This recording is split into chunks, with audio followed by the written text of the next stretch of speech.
ชีวิตนี้ไม่เที่ยงหมุนไปสู่อำนาจของความแก่ความเจ็บและความตายขอท่านทั้งหลายจงเอาหลักธรรมของพระบรมศาสดาเป็นแนวทางของชีวิตเถิดชีวิตก็จักจำเริญสังคมก็จักร่มเย็นท่านสาธุชนทั้งหลายชีวิตนี้ไม่เที่ยงหมุนไปสู่อำนาจของความแก่และความตายมนุษย์และสัตว์ทั้งหลายผู้มีอวิชชาเป็นฝ้าบังจักษุอยู่นั้นเป็นเสมือนทารกผู้หลงอยู่ในป่าใหญ่อันรกทึบซึ่งเต็มไปด้วยอันตรายอันน่าหวาดเสียวและว้าเหวเงียบเหงามนุษย์ส่วนใหญ่แม้จะร่าเริงแจ่มใสในหมู่ญาติและเพื่อนฝูงก็ตามแต่ใครเล่าจะทราบในส่วนลึกแห่งดวงใจนั้นเขาจะเงียบเหงาว้าเหวสักปานใดถ้าทุกคนว้าเหวเพราะไม่แน่ใจว่าจะยึดเอาอะไรเป็นหลักชัยแน่นอนบัดนี้ขอให้พวกเราทั้งหลายจงมีธรรมเป็นเครื่องเกาะจงมีธรรมเป็นที่พึ่งจงยึดธรรมเป็นแนวทางของชีวิตเถิด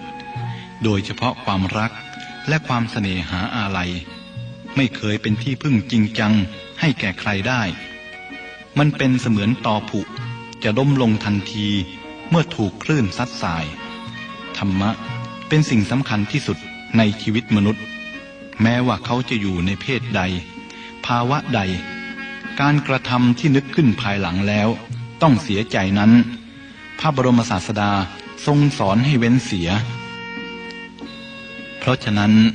แม้จะประสบปัญหาหัวใจหรือได้ความทุกข์ยากลำบากสักปานใดก็จักไม่ทิ้งธรรมมนุษย์ที่ยังมีอาสวะอยู่ในใจนั้นย่อมจะมีการพลั้งเผลอประพฤติผิดธรรมไปบ้างเพราะยังมีสติไม่สมบูรณ์แต่เมื่อได้สติในภายหลังแล้วก็ควรตั้งใจประพฤติธรรมเพื่อสั่งสมความดีกันใหม่ยิ่งชาวพุทธด้วยแล้วจำเป็นต้องมีอุดมคติตายด้วยอุดมคตินั้นมีค่ายิ่งกว่าการเป็นอยู่อย่างไร้อุดมคตินักปราชญ์ท่านกล่าวไว้ว่าอันไม้จันทร์แม้จะแห้งก็ไม่ทิ้งกลิ่นหัสดินแม้จะก้าวลงสู่สงครามก็ไม่ทิ้งลีลาอ้อยแม้จะเข้าสู่หีบยนต์ก็ไม่ทิ้งรสหวานอันบัณฑิตทั้งหลายแม้จะประสบทุกข์เจียนตายก็ไม่ทิ้งธรรมขอท่านทั้งหลายจงยินดีในธรรมจงมีธรรมเป็นที่พึ่งชีวิตจึงจะพ้นจากอำนาจของพญามัจจุราชหรือความทุกข์ที่จะมาครอบงำย่ำยีอย่างแท้จริงท่านสาธุชนทั้งหลายโลกนี้เสมือนคุกที่กว้างใหญ่คนที่อยู่ในโลกทั้งมวลเสมือนถูกขังอยู่ในคุกด้วยกันทั้งสิ้นแต่มันเป็นคุกที่กว้างใหญ่มีวิธีประหารที่แตกต่างกันเท่านั้นมนุษย์และสัตว์ทั้งหลายที่เกิดมาอยู่ในโลกนี้จึงเป็นเสมือนนักโทษที่ถูกตัดสินประหารชีวิตไปแล้วรอแต่การลงอาญาของพญามัจจุราชเท่านั้นเองเพราะฉะนั้นสัตว์โลกจึงเป็นไปตามกรรมชีวิตนี้ตั้งอยู่บนกองทุกข์ความทุกข์ทรมานบางทีก็ทำให้คนรู้จักธรรมคือความจริงแท้ของชีวิตชีวิตมีแต่ความแตกดับเป็นธรรมดาเหมือนฟองน้ำเหมือนควันไฟเหมือนพยับแดดมันจะแตกดับเร็วหรือช้าก็ต้องแตกดับอยู่นั่นเองท่านสาธุชนทั้งหลายห้องขังที่ควบคุมกายมิให้เป็นอิสระนั้นไม่ร้ายเท่าห้องขังคือกิเลสซึ่งกักขังดวงใจของคนไว้ในกองทุกข์ตลอดชั่วกาลนานขอท่านทั้งหลายจงแหกห้องขังทำลายคุกที่หนาแน่นเหล่านี้เถิดเพื่อออกไปสู่อิสรภาพที่ปลอดภัยพระศาสดาได้ตรัสไว้ว่าความใคร่ทำให้คนมืดบอดอันหนึ่งโลกมนุษย์ของเรานี้เต็มไปด้วยชีวิตอันประหลาดพิสดารต่างชนิดและต่างรสชีวิตของแต่ละคนได้ผ่านมาและผ่านไปด้วยความระกำลำบากทุกข์ทรมานถ้าชีวิตมีความสุข ก็จะต้องหวาดเสียวที่จะต้องจากชีวิตอันร่มรื่นนั้นไปชีวิตนี้ก็ดีความรักก็ดีเป็นความร้ายโดยเฉพาะความรักเป็นสิ่งที่ทารุณและเป็นเครื่องทำลายความสุขของปวงชนทุกคนต้องการความสมหวังในชีวิตรักแต่ความรักให้ความสมหวังแก่ใครได้ถึงครึ่งหนึ่งของความต้องการยิ่งเป็นความรักที่ฉาบทารูปไร้ด้วยความเสน่หาแล้วจะเป็นพิษแก่จิตใจทำให้ทุรนทุรายดิ้นรนไม่รู้จักจบสิ้นความสุขที่เกิดจากความรักนั้นเป็นเสมือนความสบายของคนป่วยที่ได้กินของแสลงพระศาสดาจึงตักเตือนไว้ว่าขอเราทั้งหลายอย่าได้พอใจในเรื่องรักเลย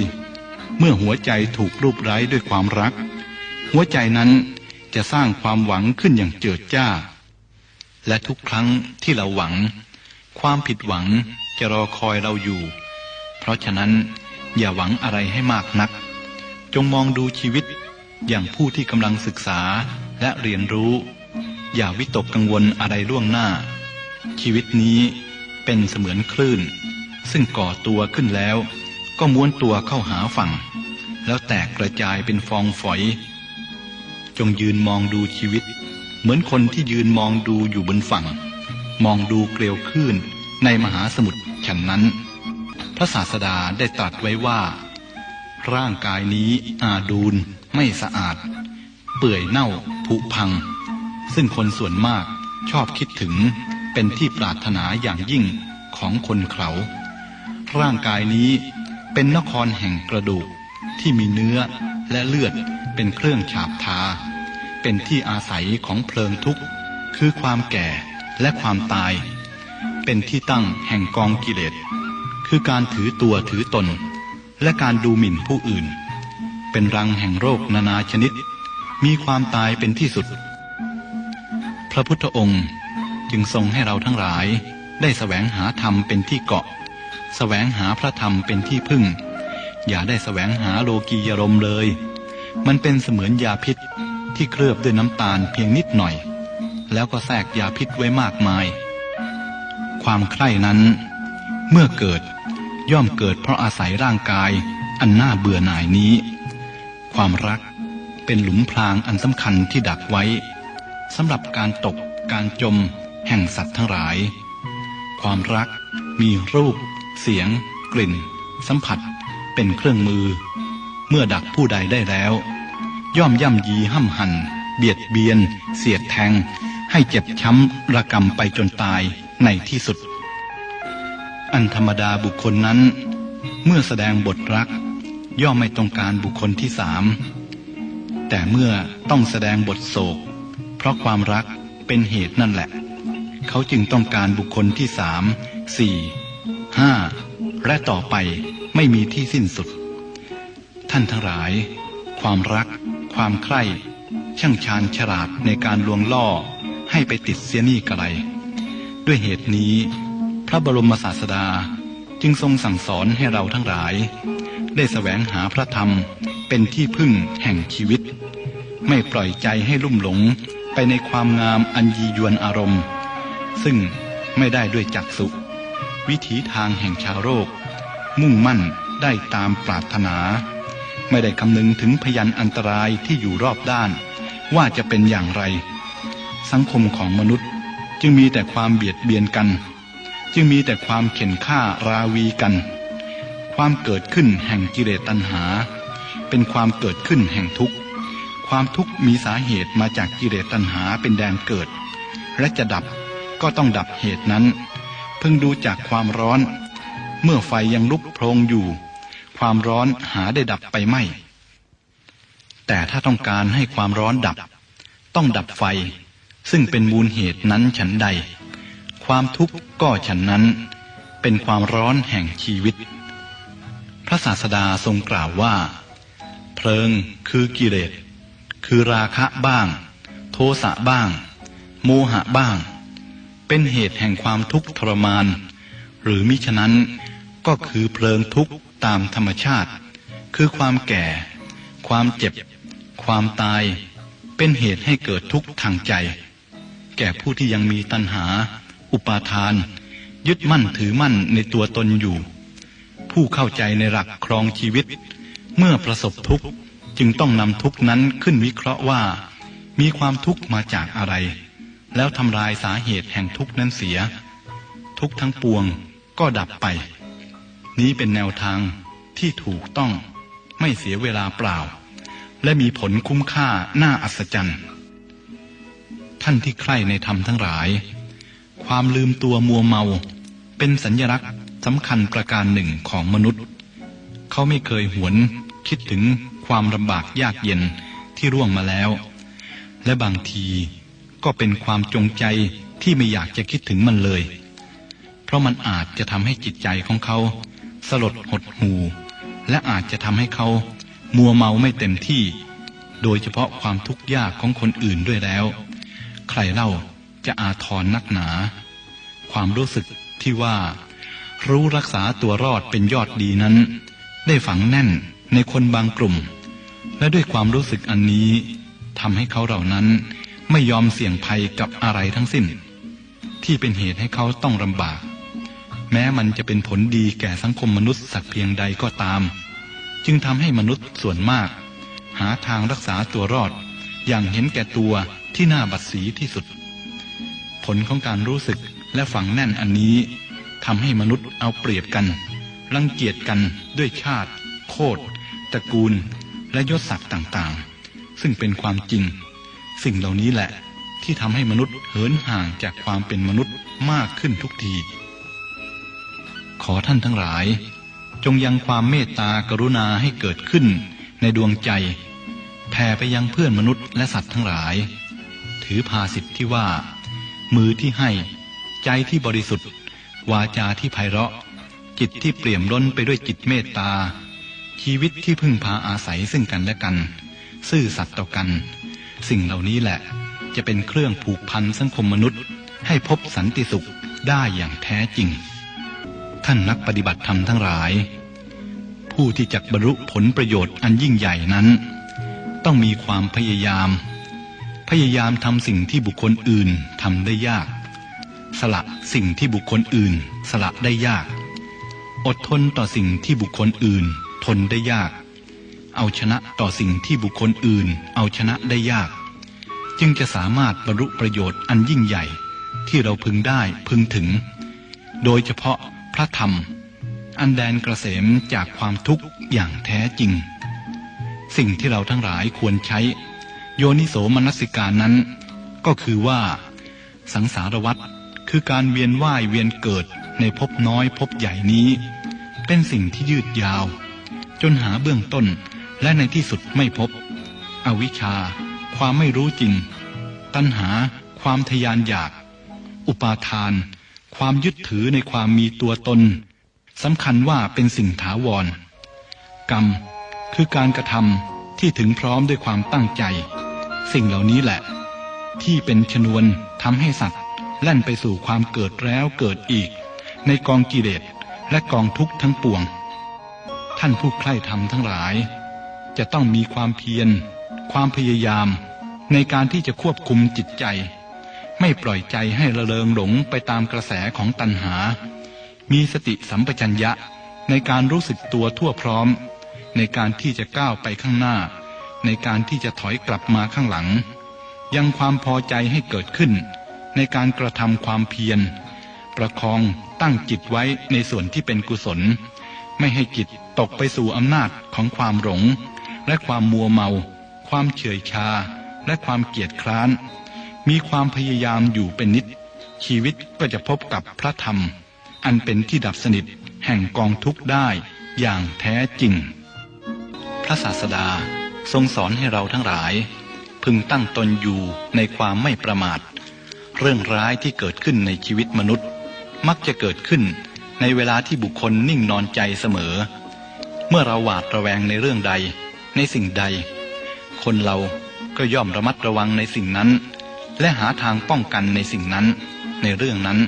เรื่องร้ายที่เกิดขึ้นก็จะเกิดขึ้นได้ยากแต่มีอยู่มากหลายในสิ่งที่บุคคลจำนวนมากแน่ใจว่า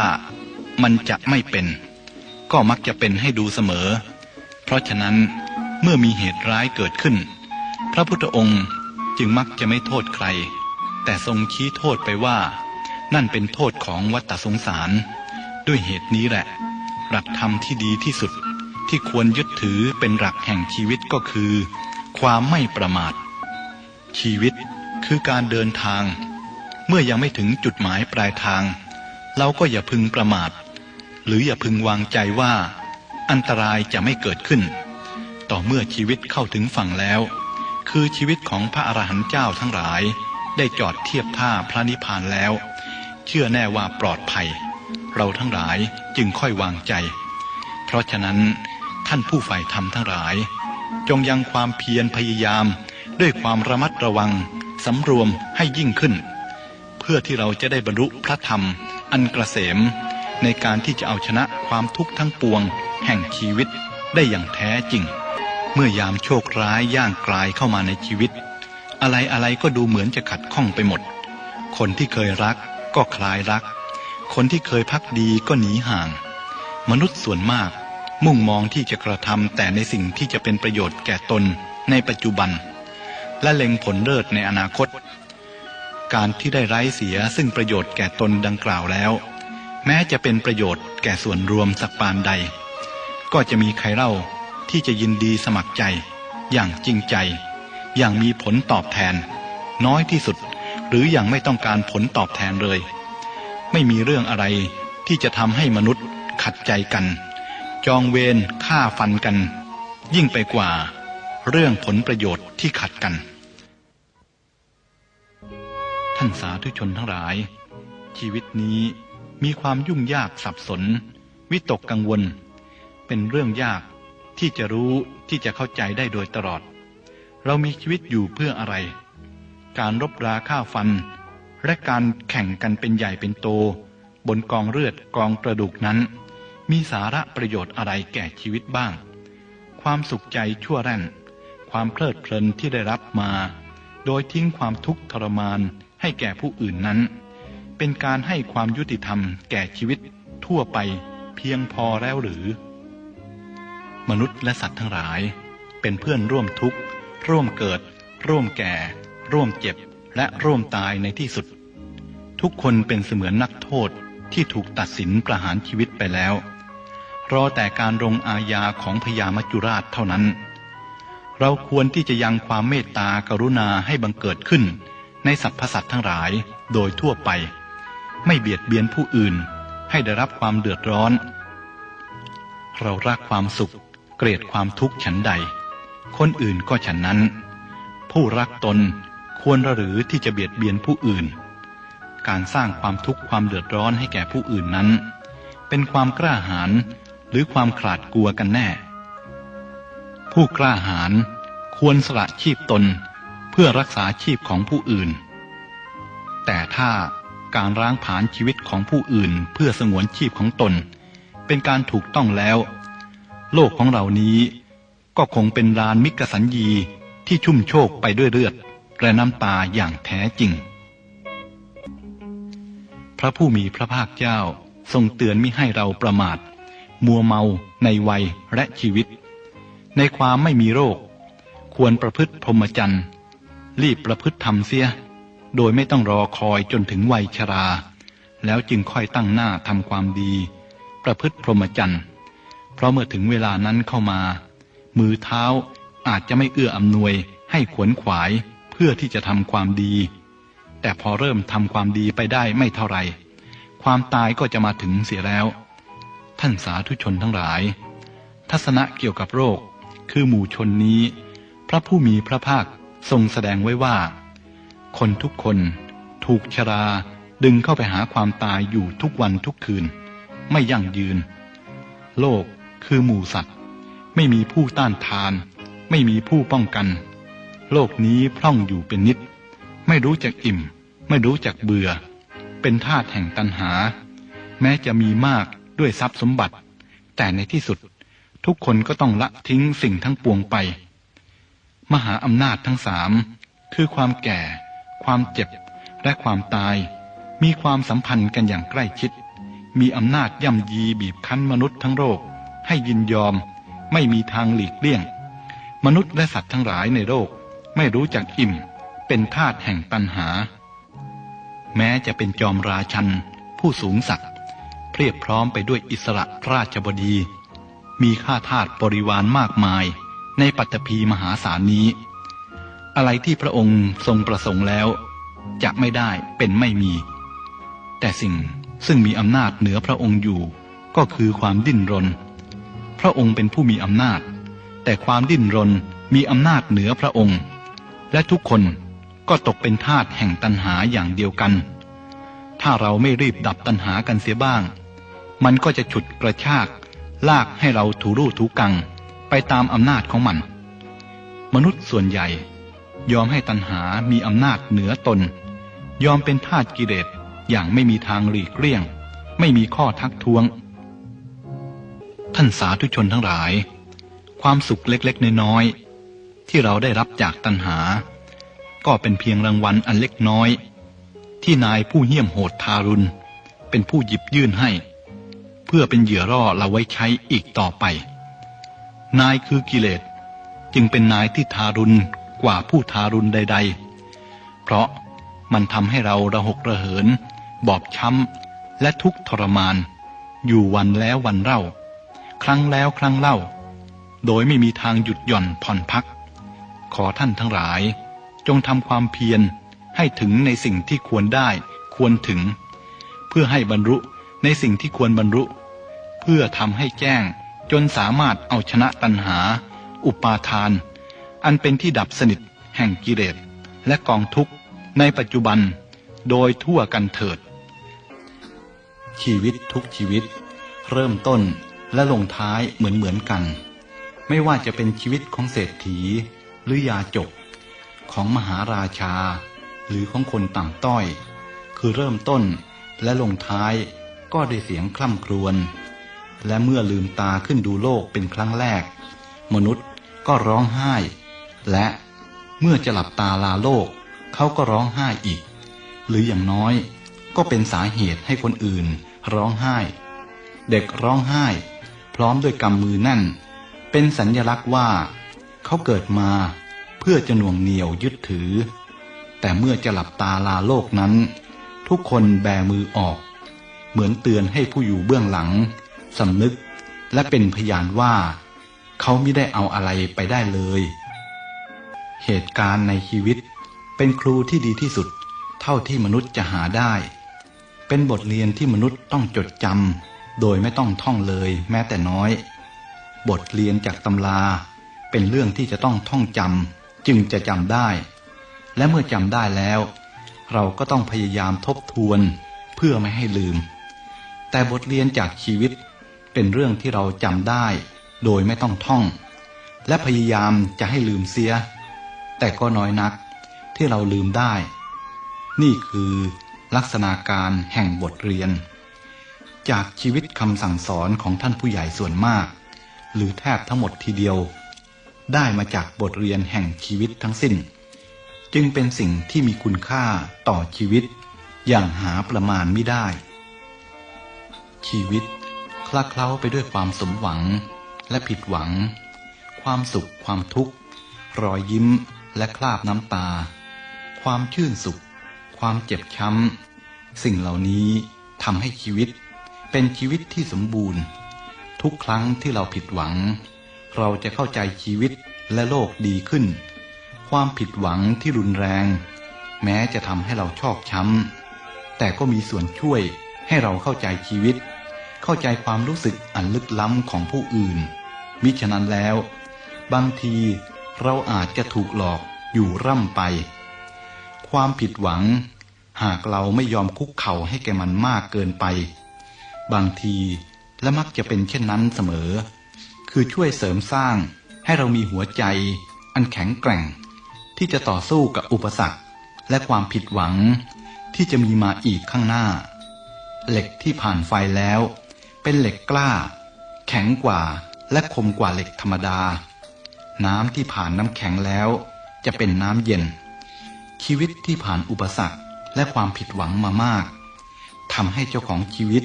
กล้าเผชิญหน้ากับความผิดหวัง และเป็นความกล้าที่สงบเยือกเย็นมองในแง่ของปรัชญาที่ละเอียดอ่อนชีวิตคล้ายความฝันจะต่างกันก็แต่เพียง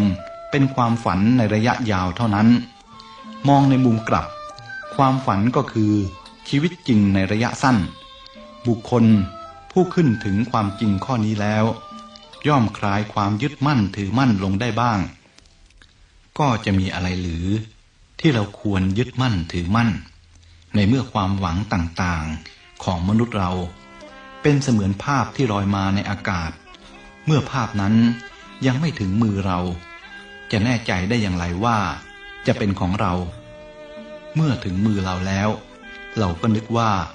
ความหวังอันเป็นเสมือนความฝันอันเลือนลางนั้นเป็นความจริงขึ้นแล้ว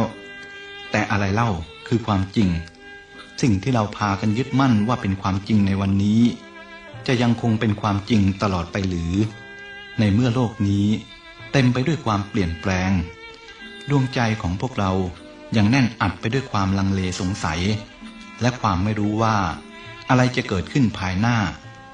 สิ่งที่จะให้ความสุขความเพลินใจแก่เราในวันนี้เราจะแน่ใจได้อย่างไรว่าจะไม่ให้ความทุกข์แก่เราในวันหน้าในทำนองเดียวกันสิ่งที่ทำให้เราทนทุกข์ทรมานในวันนี้อาจจะให้ความชื่นสุขแก่เราในวันหน้าก็ได้พระพุทธเจ้าตรัสว่าสิ่งที่ไม่น่ายินดีมักมาในรูปรอยแห่งสิ่งที่น่ายินดีสิ่งที่ไม่น่ารักมักมาในรูปรอยแห่งสิ่งที่น่ารักความทุกข์มักมาในรูปรอยแห่งความสุขเพราะเหตุนี้คนจึงมัวเมาลุ่มหลงกันนักมนุษย์เราเกิดมาในลักษณะที่คล้ายคลึงกันทั้งสภาวะแห่งการเกิดและสาเหตุที่ทำให้เกิดดังนั้นมนุษย์จะแตกต่างกันบ้างในเรื่องปลีกย่อยอื่นๆแต่สิ่งที่ร่ำรวยอยู่โดยทั่วกันทุกคนก็คือความทุกข์บุคคลจะขาดแคลนสิ่งใดบ้างก็ตามแต่เขาไม่เคยขาดแคลนความทุกข์เลยมันต่างกันแต่เพียงปริมาณและรูปลักษณะแห่งความทุกข์เท่านั้นลักษณะเช่นนี้เองบุคคลผู้มีสติปัญญาจึงไม่ควรตีโพยตีพายในเมื่อประสบกับความขมขื่นในบางครั้งบางคราวเพราะสิ่งที่ทำให้ขมขื่นในวันนี้อาจกลายเป็นสิ่งที่มีอุปการะอย่างมากในวันหน้าทำนองเดียวกันไม่ควรหลงระเริงในความสำเร็จบางอย่างจนเกินไปเพราะสิ่งนั้นอาจชักนำไปสู่ความยุ่งยากในภายหน้าได้เหมือนกันปฏิบัติได้ตามนี้แล้วย่อมเป็นผู้ที่คงที่ไม่หวั่นไหวหรือมีความหวั่นไหวน้อยที่สุดนี่แหละคือวิถีนำไปสู่ความสงบโลกนี้เปรียบเสมือนสนามกีฬาใหญ่ซึ่งชีวิตแต่ละชีวิตเป็นนักกีฬาโดยกำเนิดทุกคนต้องต่อสู้ต้องดิ้นรนต่อสู้กับภัยธรรมชาติต่อสู้กับเพื่อนมนุษย์ด้วยกันต่อสู้กับโรคภัยไข้เจ็บชีวิตนี้เป็นที่รักดังนั้นทุกคนจึงกระเสือกกระสนดิ้นรนเพื่อให้ชีวิตนี้ยังคงอยู่และให้ชีวิตนี้ได้รับความสะดวกสบายแม้คนที่ฆ่าตัวตายก็เพราะว่ารักชีวิตนั่นเองเขาไม่อาจทนดูความทุกข์ทรมานแห่งชีวิตซึ่งเขายึดถือเป็นเจ้าของเขาต้องการให้ชีวิตที่เขารักมีความสุขยิ่งเท่านั้นแต่เขาไม่อาจที่จะทำได้ตามต้องการเหมือนบุคคลจำเป็นต้องตัดอวัยวะบางส่วนทิ้งเพราะว่ามีโรคร้ายเกิดขึ้นจนไม่อาจที่จะเยียวยารักษาได้จะว่าบุคคลผู้นั้นไม่รักอวัยวะอย่างนั้นหรือเมื่อเวลาทุกข์ก็ปล่อยให้มันทุกข์ไปแต่เวลาสุขสบายสนุกสนานเราก็ควรทำตัวให้สนุกสนานบ้างถ้าฝนตกอยู่ทั้งวันและทุกๆวันโลกนี้ก็คงจะเจิ่งนองไปด้วยน้ำถ้าแดดออกทั้งวันและทุกๆวัน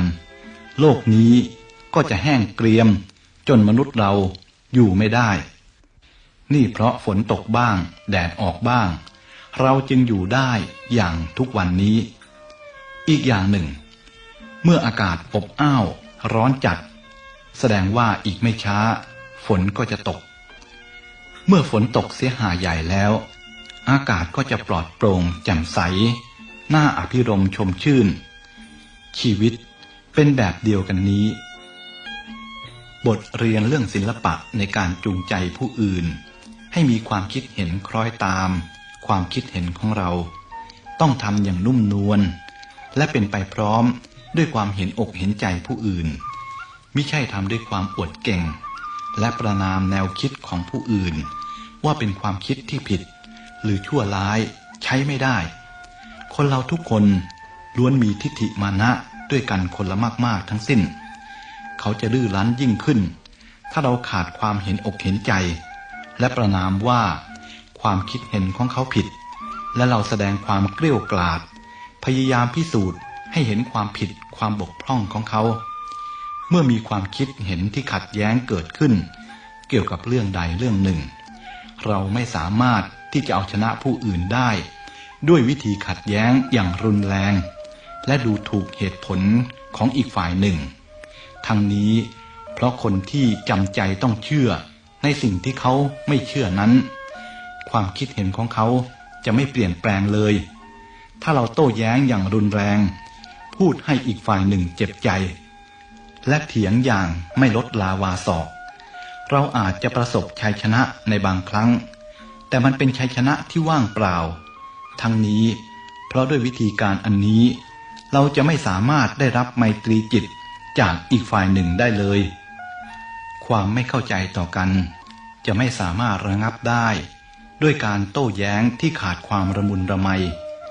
แต่จะระงับลงด้วยการรู้จักผ่อนสั้นผ่อนยาวความสุขุมรอบคอบความประนีประนอมความเห็นอกเห็นใจสิ่งเหล่านี้จะช่วยให้เรามองเห็นแง่คิดของอีกฝ่ายหนึ่งการกระทำและความคิดเห็นของมนุษย์เราอาจจะผิดได้เสมอในการกระทำและการตัดสินใจ100 ครั้งถ้าสามารถถูกได้ถึง55 ครั้งก็นับว่าดีแล้วเราเองยังไม่สามารถทำอะไรถูกทั้งหมดได้เลยแล้วทำไมเราจะด่วนตัดสินความคิดเห็นและสติปัญญาของผู้อื่นว่าผิดและไม่เหมาะสมไปเสียหมดเล่าการประณามอย่างรุนแรงว่าผู้อื่นผิดนั้นเป็นการทำลายความภูมิใจของเขาความเคารพในตนเองของเขาผลก็คือทำให้ผู้นั้นต้องการตอบโต้และขัดขืนวิชาจิตวิทยาได้ให้แง่คิดแก่เราไว้ว่าสำหรับมนุษย์นั้นเราจะต้องสอนเขาเหมือนไม่ได้สอนนั่นคือสอนเขาอย่างมีชั้นเชิงสิ่งใดที่เขาไม่รู้จงสอนแก่เขาเหมือนหนึ่งว่าเขาได้ลืมไปที่เราต้องทำเช่นนั้นก็เพราะว่าเรารู้หลักความจริงอยู่อย่างหนึ่งว่ามีมนุษย์อยู่ไม่กี่คนในพื้นพิภพนี้ที่เป็นผู้เพียรพร้อมไปด้วยเหตุผลพวกเราส่วนมากต่างเป็นสัตว์โรคที่ยังมีอคติคือมีความลำเอียงโดยเฉพาะอย่างยิ่งลำเอียงเข้าข้างตนเองพวกเราส่วนมากต่างก็ยังอยู่ในอำนาจของความหวาดระแวงความริษยาและความขี้สงสัยความกลัวความต้องการและทิฏฐิมานะด้วยเหตุนี้เราจะพบว่าในบางครั้งเราจะเปลี่ยนใจของเราเองอย่างง่ายดายโดยไม่ต้องมีเรื่องขัดใจหรือเกิดความสะเทือนใจอันรุนแรงใดๆแต่ถ้ามีใครมาบอกเราว่าเราผิดเราจะรู้สึกโกรธเคืองในคำบอกเล่านั้นและใจของเราจะเกิดอาการกระด้างกระเดื่องขึ้นมาเราต่างเป็นคนที่ไม่สู้จะเอาใจใส่เสียเลยว่าความเชื่อถือของเราอยู่ในลักษณะอย่างไรบ้างแต่ถ้าหากมีใครมาข่มเหงน้ำใจเราจะเกิดความเชื่อในสิ่งที่เราเชื่ออยู่แล้วอย่างแน่นแฟ้นยิ่งขึ้นเราไม่ได้หวงแหนความคิดเห็นของเราเท่าไหร่นักดอกแต่เราหวงแหนความนับถือตนเองโดยจะไม่ยอมให้ถูกข่มขู่ต่างหากความสุภาพอ่อนโยนและไมตรีจิตจะต้องมีอำนาจมากกว่าความฉุนเฉียวเกลี้ยวกล่อมและการใช้กำลังบังคับเสมอเป็นความจริงที่ว่าถ้าบุคคลใดมีจิตใจปวดร้าวอยู่ด้วยความขุ่นแค้นและโกรธเคือง เราจะไม่สามารถจูงใจให้เขาคล้อยตามความคิดเห็นของเราได้แม้จะใช้หลักตรรกศาสตร์ที่มีอยู่ทั้งหมดในโลกบิดามารดาที่ชอบดุด่านายหรือสามีที่ชอบใช้อำนาจหรือภรรยาที่ชอบจู้จี้ควรจะทราบว่าจากการปฏิบัติดังกล่าวนี้จะไม่อาจทำให้อีกฝ่ายหนึ่งเกิดความต้องการที่จะเปลี่ยนใจแต่ตรงกันข้ามถ้าเรามีวิธีการที่สุภาพอ่อนโยนเป็นกันเองยิ่งอ่อนโยนและยิ่งเป็นกันเองมากเท่าใดก็จะยิ่งดีขึ้นเท่านั้นมนุษย์เราโดยปกติไม่ชอบให้ใครสอนและไม่ชอบให้ใครมาบอกว่าตนทำอะไรผิดเพราะฉะนั้นทางที่ดีที่สุดในการสอนมนุษย์ก็คือสอนโดยมิให้เขารู้ว่าเราสอนและการสอนที่ดีที่สุดนั้นก็คือการทำตัวอย่างให้ดูบุคคลผู้มีความยุติธรรมแก่ตนเองย่อมประสบทางแห่งความสงบใจโดยง่ายเพราะบุคคลประเภทนี้เมื่อมีอะไรเกิดขึ้นแก่ชีวิตย่อมหันมาพิจารณาตัวเองก่อนเสมอแทนที่จะลงโทษใครต่อใครพยายามวินิจฉัยตนเองด้วยความยุติธรรมแล้วจะมองเห็นความจริงตามความเป็นจริงไม่หลอกลวงผู้อื่นไม่หลอกลวงตนเองเมื่อเป็นดังนี้จิตใจย่อมสงบอยู่เสมอไม่มีอะไรมาทำให้บุคคลประเภทนี้เดือดร้อนอยู่นานได้เลยคนเราทุกคนเกิดมาเป็นหนี้สังคมของกินของใช้เครื่องอำนวยความสะดวกอื่นๆซึ่งเราได้รับตั้งแต่แรกเกิดมานั้นทั้งหมดเป็นของสังคมเราสะดวกสบายอยู่ในท่ามกลางการเสียสละของคนส่วนรวมเพราะฉะนั้นเราต้องทำประโยชน์แก่สังคมเพื่อเป็นเครื่องตอบแทนสังคมบ้างอย่าคิดแต่เรื่องสะดวกสบายส่วนตัวอย่างเดียวความกลมเกลียวสามัคคีเป็นความผาสุกเป็นความร่มเย็นอย่างยิ่งบ้านใดมีความสามัคคีแม้จะลำบากยากจนแต่ก็ยังหาความผาสุกได้มากกว่าบ้านที่มั่งคั่งร่ำรวยแต่แตกแยกแต่ความสามัคคีกันมองกันอย่างไม่สนิทคอยระแวงซึ่งกันและกันความสามัคคีเป็นคุณธรรมที่ประเสริฐสำหรับหมู่คณะที่มีความกลมเกลียวเป็นน้ำหนึ่งใจเดียวกันนั้นจะทำลายอุปสรรคกีดขวางความก้าวหน้าได้อย่างดีและสามารถบุกบั่นไปสู่ความสำเร็จได้โดยง่ายพระพุทธองค์จึงทรงตรัสว่าความกลมเกลียวสามัคคีของหมู่คณะเป็นเครื่องรองรับความสำเร็จและนำความสุขความเจริญมาให้มนุษย์ส่วนใหญ่อยู่ด้วยความหวังจะได้อย่างนั้นจะเป็นอย่างนี้คนที่เป็นโรคแม้หมอจะบอกว่า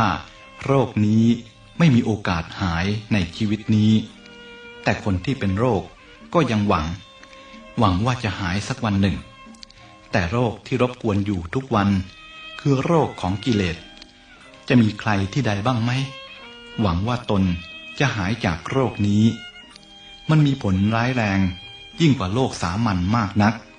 แต่คนส่วนมากดูเหมือนจะทอดอะไรตายอยากในการที่จะดิ้นรนเพื่อให้หลุดพ้นจากวงล้อมของกิเลสนั้น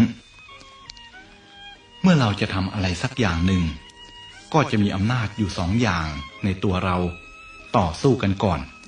คืออำนาจฝ่ายต่ำและอำนาจฝ่ายสูงหรือทางจิตวิทยาเรียกว่าตัวนอกและตัวใน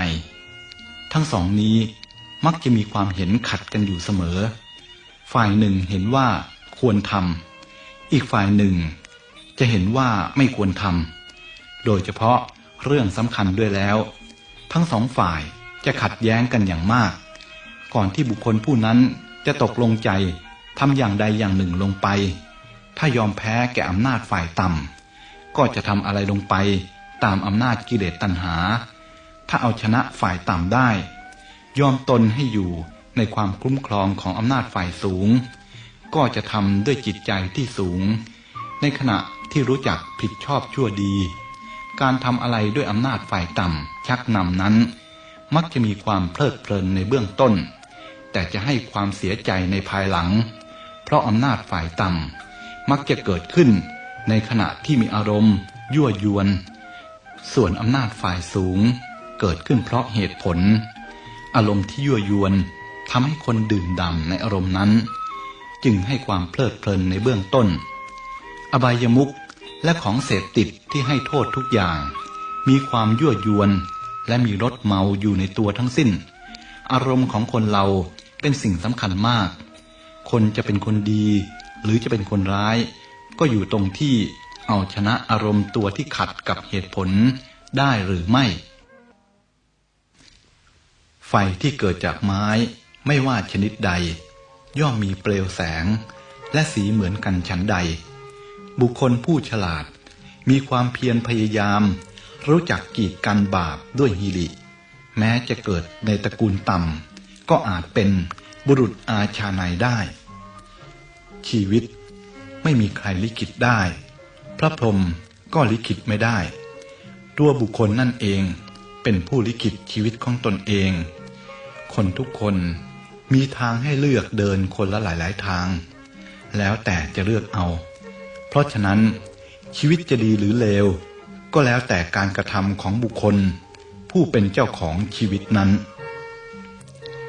มนุษย์ไม่เคยได้ความสุขความเบิกบานอะไรมาเปล่าๆโดยไม่ต้องลงทุนเสียก่อนความสุขที่มนุษย์เราส่วนใหญ่ได้รับมักจะต้องเอาความทุกข์เข้าแรกก่อนเสมอบางทีก็ได้คุ้มบางทีก็ไม่คุ้มกับความทุกข์ที่ต้องลงทุนไปท่านรู้สึกด้วยปัญญาว่าชีวิตนี้ไม่มีอะไรนอกจากความว่างเปล่า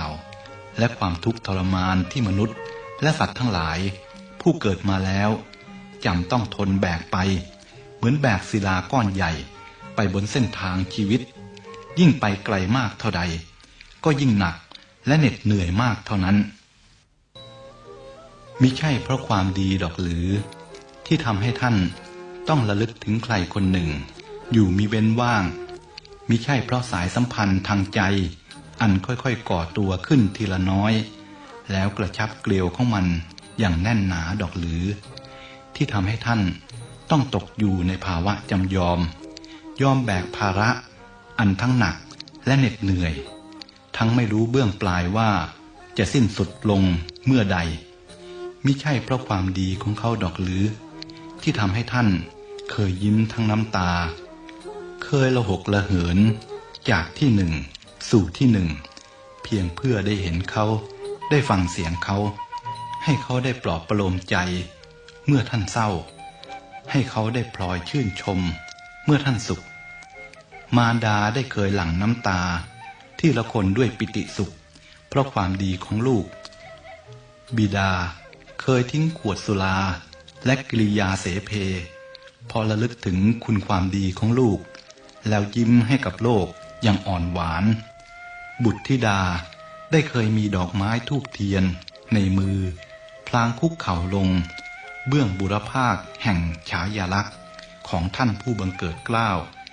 และน้อมรำลึกถึงพระคุณอันประเสริฐยิ่งมิตรที่ดีได้เคยพลีชีพของตนเพื่ออุทิศแก่กัลยาณมิตรผู้ตกอยู่ในห้วงอันตรายพอระลึกถึงอุปการะที่สหายเคยทำให้ชายหนุ่มผู้มีเกียรติยิ่งอุดมด้วยคุณลักษณะแห่งบุรุษผู้เกรียงไกรไม่เคยหวั่นเกรงแม้อาทยาแห่งสวรรค์ได้เคยคุกเข่าลงเบื้องหน้าของสุภาพสตรีผู้อุดมด้วยนานาคุณลักษณะเปี่ยมไปด้วยคุณค่าแห่งความดีอันชวนให้บุรุษยินยอมมอบหัวใจให้ฝ่ายสตรีเล่าแม้เคยพยองในศักดิ์หญิงประพฤติตนเยี่ยงมาลีในสวนหลวงอันเป็นที่ห่วงห้ามยากที่ใครจะเอื้อมถึงแต่เมื่อกระทบกับความดีของบุรุษเข้าความพยองนั้นก็พลันมาลายกลายเป็นความอ่อนน้อมยอมให้เขาเป็นเจ้าของทั้งร่างกายและดวงใจความดีช่างมีพลานุภาพอะไรเช่นนั้นมันมีความหอมหวานนุ่มนวลชวนให้ระลึกถึง อยู่ชั่วนิรันดร์การอะไรเล่าจะเป็นเครื่องเชื่อมโยงดวงใจสองดวงให้มีความผูกพันมั่นคงไม่รู้จักสูญสลายยิ่งไปกว่า